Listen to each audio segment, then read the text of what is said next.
Buen día. Vamos a ver rápidamente el tema 2 del programa vigente. Vamos a iniciar con el concepto de talo, que es un término que ya lo mencionamos en la clase pasada, y se trata del cuerpo vegetativo pluricelular de los organismos no diferenciado en raíz, tallo y hojas. Como ejemplo estamos viendo a Marchantia polymorpha, que es una especie integrante de las briófitas, que ya mencionamos también en la clase pasada. Son organismos que viven en el agua o medios muy húmedos, no forman tejidos bien diferenciados.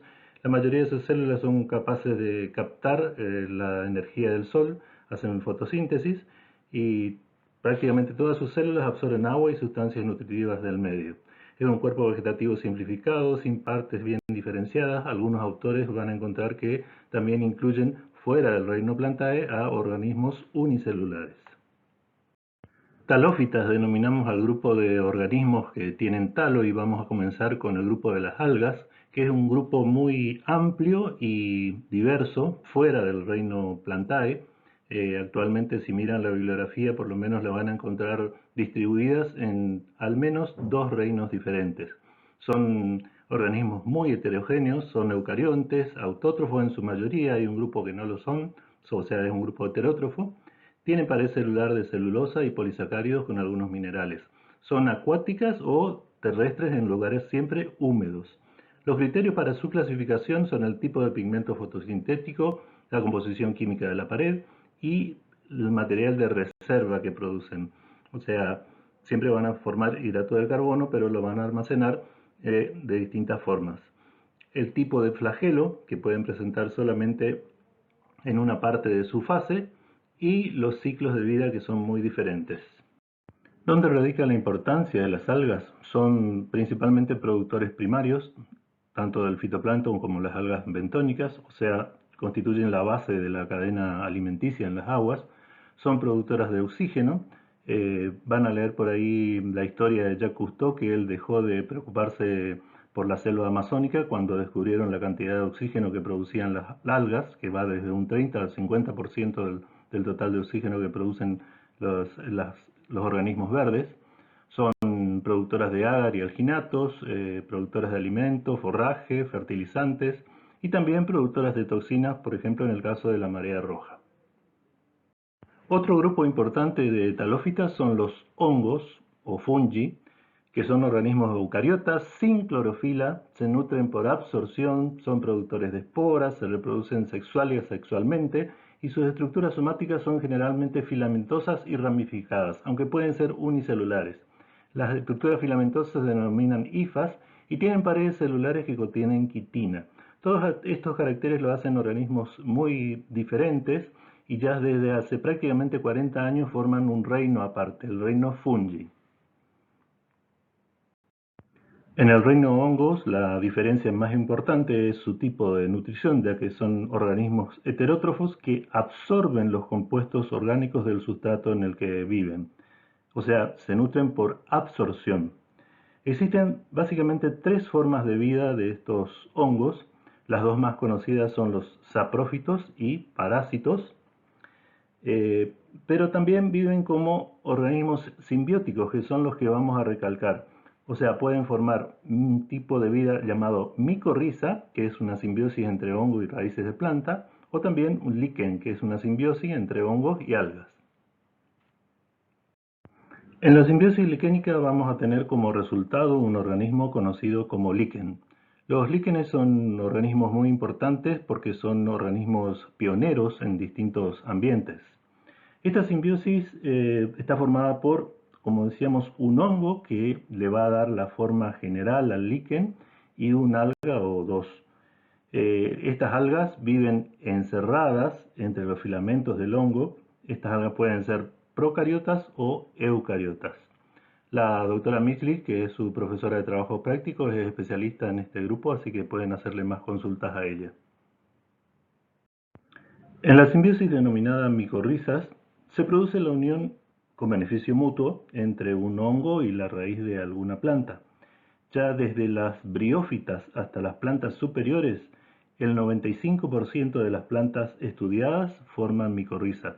O sea que es una simbiosis muy extendida en todo el mundo y de mucha importancia para las plantas porque hay una teoría que afirma que fueron los hongos los que ayudaron al pasaje del agua a la tierra a las plantas. El beneficio para las plantas es el gran aumento de superficie de captación de agua y de minerales, principalmente fósforo, gracias a esa gran red de filamentos que forma el hongo. Y la planta, a su vez, cede algo de hidratos de carbono para alimentar al hongo. Ahora dejamos a los talófitos para pasar a los cormófitos, que son aquellos que tienen un cuerpo diferenciado, un cuerpo vegetativo, de allí deriva el término cormo, que son organismos que están diferenciados en un vástago y una raíz. El vástago es la porción aérea de la planta que comprende el tallo y las hojas. La mayoría vive en el medio terrestre, pero también otros viven en medio acuático. De todas formas, siempre dependen del agua.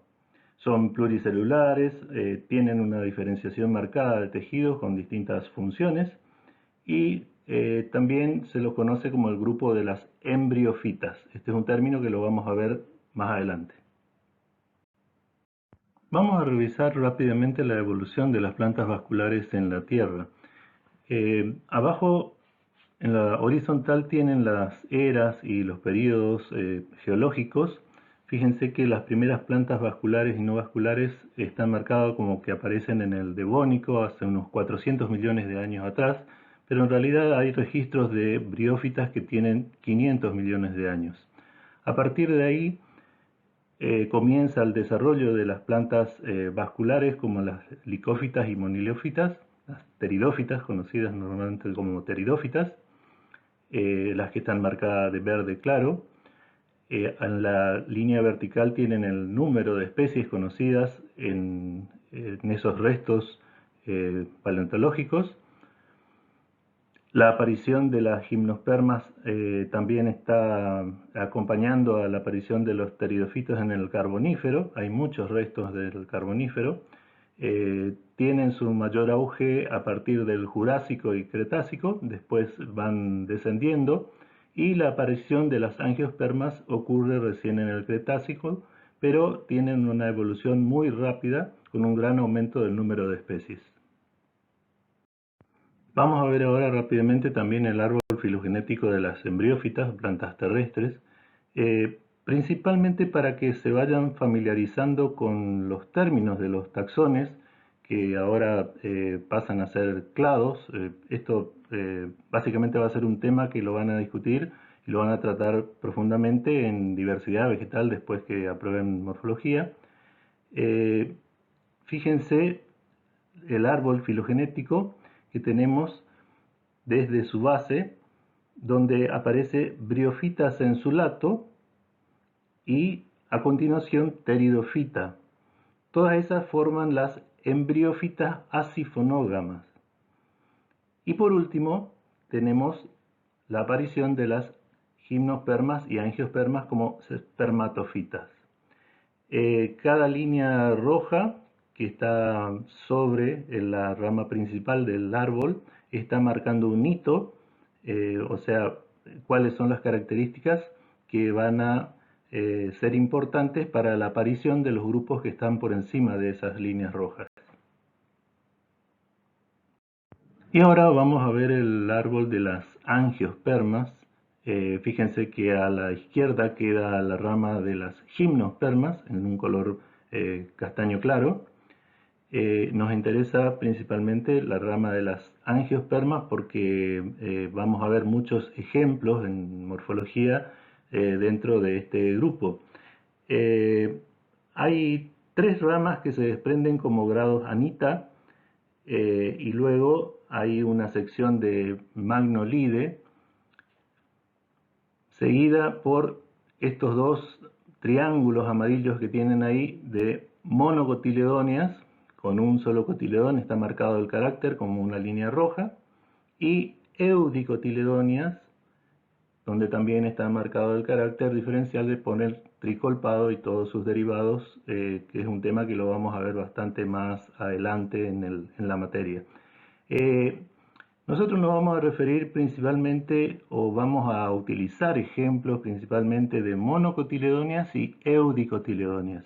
Esto no significa que vamos a dejar de lado a los magnolides, porque también por ahí podemos tener algún ejemplo de piperales, de laurales o magnoliales.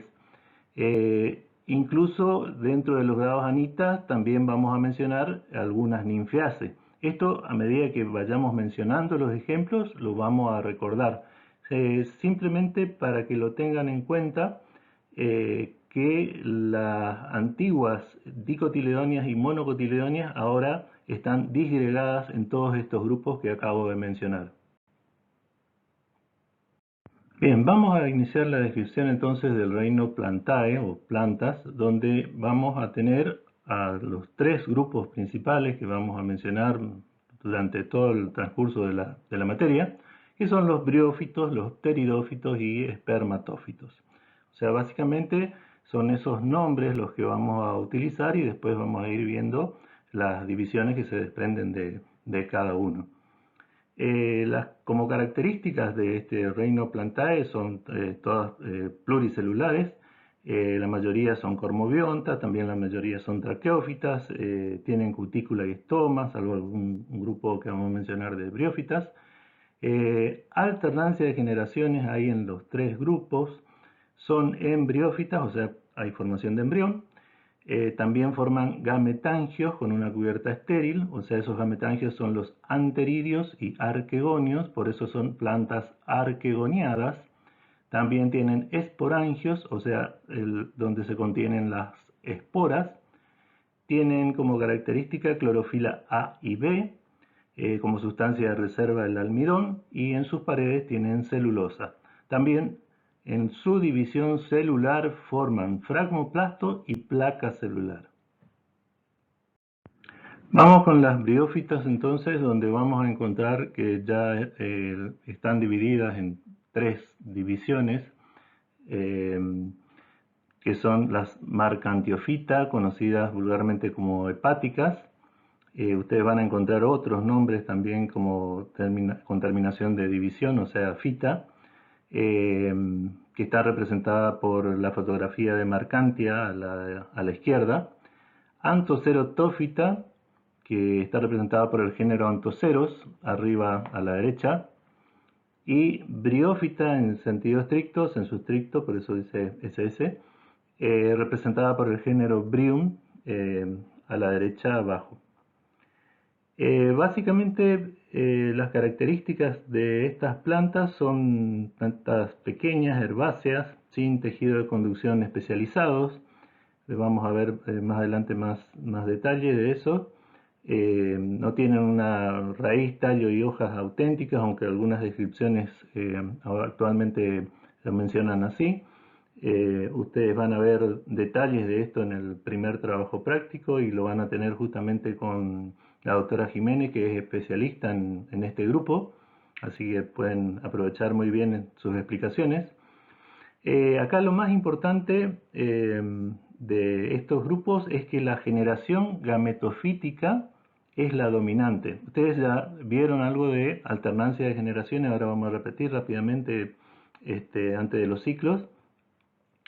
Ya vieron generaciones y aquí la generación gametofítica es la dominante. Esta generación, dependiendo del grupo, puede ser talosa o foliosa. Y la generación esporofítica está unida al gametofito. En hepáticas es totalmente dependiente, o sea, permanece prácticamente escondido, se abre por 4 valvas para dejar liberar las esporas, y en antoceros y musgos llega prácticamente a independizarse nutricionalmente. Ustedes cuando estudien para el final van a estudiar un poquito más de las características de estos grupos a fin de diferenciarlos. Pasando a los pteridófitos, vamos a ver que ya están divididos en 4 grupos, donde vamos a observar las xilofita con el ejemplo del Xylotum, licofita con el ejemplo del Lycopodium, sphenofita con el ejemplo de Equisetum, son nombres genéricos, son nombres de géneros, y filicofita, conocidas vulgarmente como helechos con el género Pteris. Son todavía plantas criptógamas, pero ya vasculares, siguen siendo embriófitas asifonógamas. Son plantas sin flores ni semillas, todavía no entramos a ese grupo. El gametofito acá ya está reducido, muy reducido, pero no llega a ser microscópico.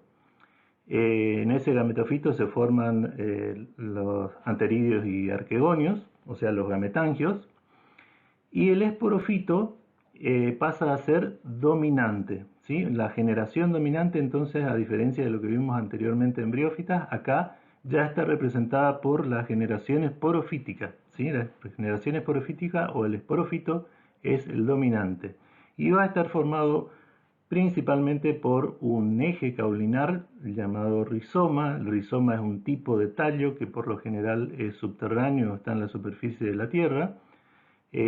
Hojas que pueden llamarse en algunos casos frondes o pueden ser simplemente expansiones laminares, y raíces adventicias de origen caulinar, o sea, se desprenden de ese rizoma, que pueden estar presentes o ausentes en los más primitivos.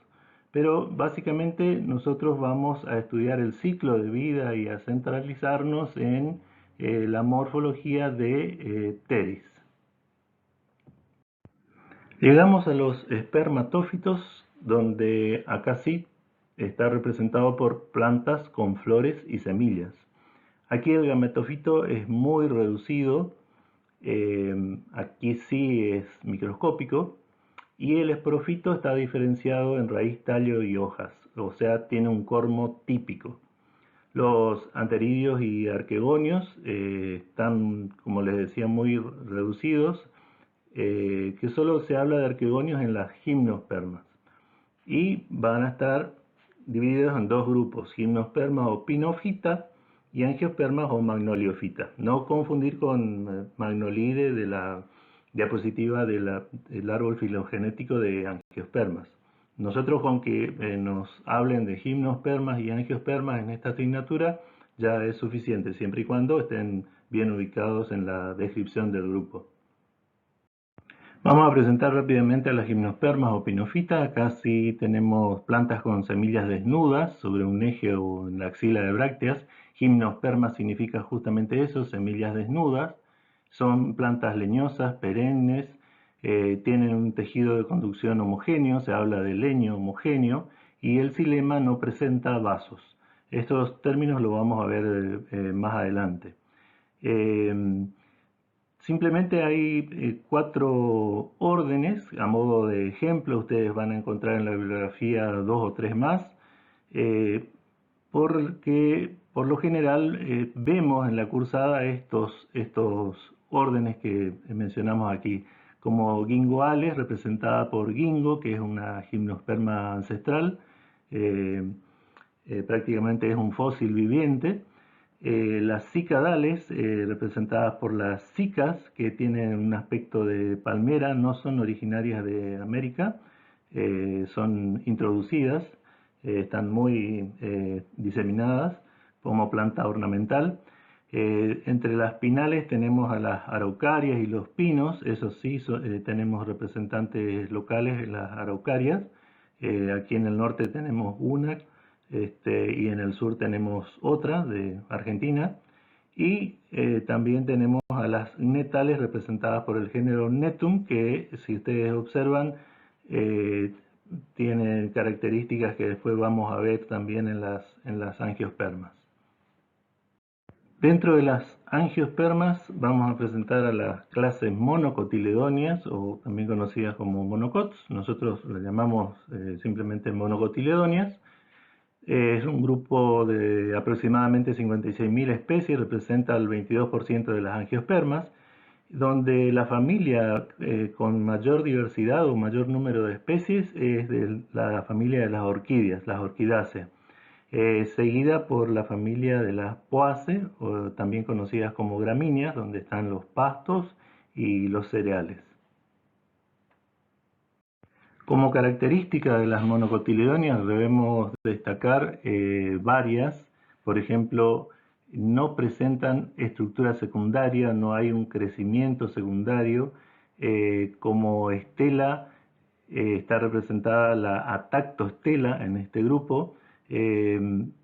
Vamos a ir introduciendo muchos términos que en principio los van a ir aprendiendo así, pero después los vamos a ir desglosando y viendo más adelante en la materia. Las hojas que presentan las monocotiledonias son de por lo menos 4 o 5 tipos diferentes. Las más conocidas son las de las poáceas o gramíneas, las cuales tienen venación paralela y con una vaina que envuelve al tallo. Las raíces son adventicias. El nombre proviene de un solo cotiledón, esa es la característica del grupo. Recuerden que es un grupo monofilético. Y las flores son trímeras con 5 verticilos. El hábito por lo general es herbáceo, algunas son arbóreas, pero nunca con leño secundario, o sea, nunca con un desarrollo de crecimiento secundario. Ya lo vamos a ver eso más adelante. El otro grupo de angiospermas que vamos a tratar habitualmente va a ser el de las eudicotiledonias, un grupo que constituye solo una parte de lo que antes conocíamos como dicotiledonias. Repasen la diapositiva donde vimos el árbol filogenético de las angiospermas. Las eudicotiledonias representan el 78% de las angiospermas y tienen más de 200.000 especies actualmente. Como características de las eudicotiledonias vamos a tener, por supuesto, los dos cotiledones que dan origen al nombre del grupo. Las flores son tetrámeras o pentámeras. La estela característica es la euestela. Las hojas tienen venación reticulada. No es una característica exclusiva de este grupo. Lo mismo que las raíces pivotantes, raíces en forma de clavo, y el hábito es arbóreo o herbáceo y se presenta la estructura secundaria, o sea, hay un leño verdadero, un crecimiento secundario. Ahora volvemos a alternancia de generaciones. Esta es una diapositiva que ustedes ya la vieron en la clase pasada. Insistimos con esto porque es parte de los ciclos de vida que vamos a ir viendo, donde teníamos, si recuerdan, una fase haploide representada por la generación gametofítica y una fase diploide representada por la generación esporofítica. ¿Cuál era el concepto de generación entonces? El conjunto de células vegetativas originadas o nacidas por mitosis sucesivas. Recuerden que yo les había recalcado que presten atención en la alternancia de generaciones a las mitosis, que son las que marcan los puntos de partida de las generaciones. Esto es a partir de una célula reproductiva, espora o cigota. En la generación madura va a formar esas estructuras reproductivas y si forma esporas va a ser el esporofito y si forma gametas va a ser el gametofito. Esa alternancia de generaciones se hace bastante más complicada en las gimnospermas y angiospermas en cuanto a estructuras, que vamos a ir estudiando después en los temas 9 y 10. Vamos a ver ahora entonces el ciclo de vida de una briófita. Vamos a hablar del ciclo de vida de un musgo típico. Yo voy a partir de las esporas N. Estas esporas vienen de un esporangio. Ustedes después cuando estudien el ciclo de vida pueden empezar la descripción del ciclo desde donde les resulte más práctico. Estas esporas N se van a dividir mitóticamente, o sea, con esta mitosis arranca una generación. Al ser N es la generación gametofítica. Esa división mitótica me va a formar un cuerpo llamado protonema, que es un cuerpo filamentoso que tiene yemas. Esas yemas van a ir creciendo para formar una plantita que va a ser el gametofito, la generación dominante aquí en este ciclo de briófitas. ¿Sí? Vamos a tener un gametofito masculino y un gametofito femenino. El gametofito masculino en la axila de las hojas superiores va a formar anteridios, que son los encargados de contener a las gametas masculinas, espermatozoides, y en el gametofito femenino, en la axila de las hojas superiores, van a formar arquegonios. Fíjense la forma del arquegonio como vasija con un cuello, que es el encargado de tener a la ovocélula o gameta femenina. La unión de esta gameta masculina con esta gameta femenina va a formar un cigoto, el cual va a ser 2N. Aquí vamos a tener de nuevo mitosis para formar a un embrión, o sea, acá comienza la otra generación y esta generación va a ser 2N, o sea, va a ser la generación esporofítica. Este embrión va a crecer sobre ese gametofito femenino. Recuerden que este arquegonio estaba en la axila de las hojas superiores del gametofito femenino.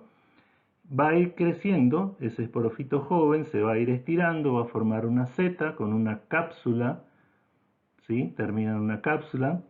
Van a haber muchos términos en el trabajo práctico bien descriptivos, van a tener un opérculo, un peristoma, esto es el esporangio, y dentro de este esporangio es donde sucede la meiosis para originar esporas N. Esto cierra el ciclo.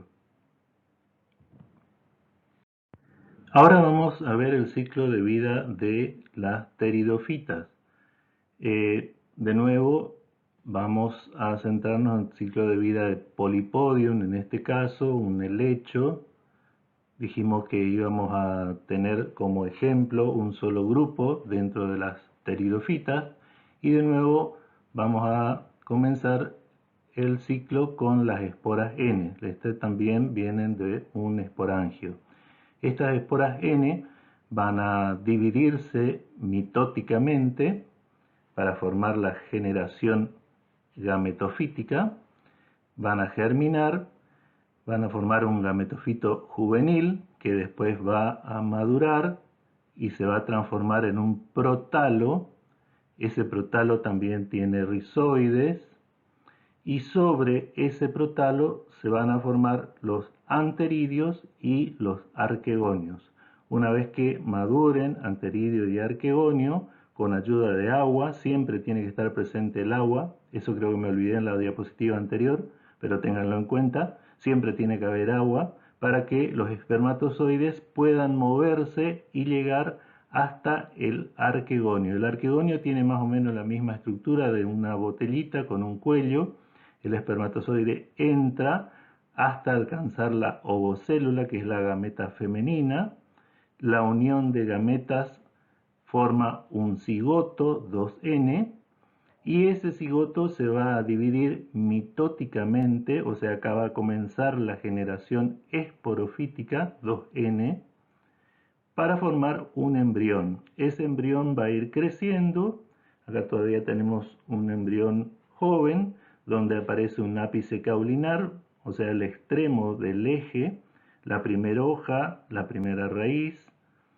Todo esto sobre el gametofito. Fíjense, acá está representado otra vez el gametofito en otra vista. Esta es una vista de frente, esta es una vista lateral. Ese embrión se va a desarrollar sobre ese gametofito. ¿Por qué? Porque el arquegonio estaba sobre ese gametofito. Entonces va a comenzar a crecer el esporofito, que acá en pteridofitas ya pasa a ser la generación dominante. Y esa generación va a estar representada por un cuerpo que tiene un rizoma, tiene raíces adventicias, tiene primordios foliares y tiene hojas desarrolladas en forma de frondes, donde algunas son fértiles y en el embés presentan soros. Los soros son agrupaciones de esporangios. Acá tenemos un esporangio juvenil. Una vez que este esporangio madure, tiene dehiscencia natural, o sea, se abre por sí mismo, previa meiosis en su interior, para formar las esporas N, que así cierran el ciclo.